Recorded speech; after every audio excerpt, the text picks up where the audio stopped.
Kljub številnim finančnim izzivom, ki spremljajo delovanje Prešernovega gledališča, člani ostajajo zvesti svoji osnovni usmeritvi – družbeni kritiki.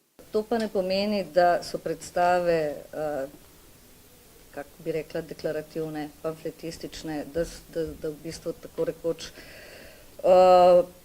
govorijo o nekih stvarih, kot jih mediji plasirajo, ampak jih na nek način želimo osvetliti in gledališče je eden redkih prostorov z različnih zornih kotov. Sezono 2016-2017 sestavlja 5 predstav: Žalujoči ostali, Podsvet, Helverjeva noč, Dol in Stenica.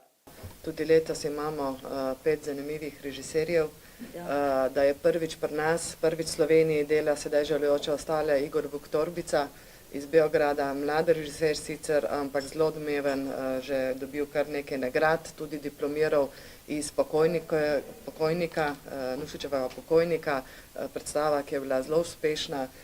Lansko leto je na Borštnikovem srečju gostovala njegova predstava Klajsto vrč, no tam naj je navdušil nekako in je tukaj in verjamem, da ga bodo potem razgrabili še ostala gledališča v Sloveniji, tudi tukaj nekako odpiramo vrata, že vemo, da dožujejo povabila.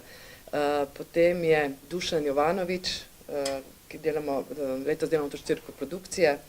Se pravi, ta delamo z Celjem, Žalujoče ostale, vzporedna teče Podsvet, ki jo delamo z Gorico, v režiji Dušana Jovanoviča, ki tudi že tukaj ni režiral, zdaj že verjetno 30-25 let.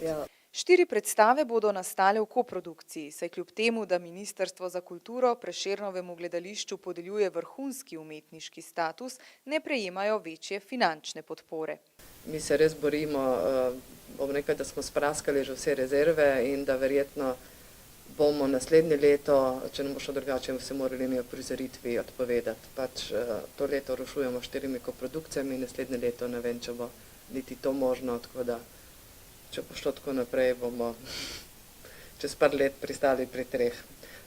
Upam, da se nam zgodilo to, kar se dogaja v Srbiji, ravno kar nam je režiser povedal, Jugoslovansko dramsko pozorište je v lanskem letu naredila eno prizoritev na velikem in eno na malem odru.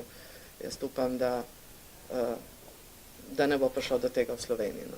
Tudi letos si želijo čim več gostovanj, v sodelovanju z Gorenjskim glasom pa bodo ob zaključku sezone prvič podelili nagrado Julija, članici ali članu domačega igralskega ansambla za izjemno igralsko stvaritev.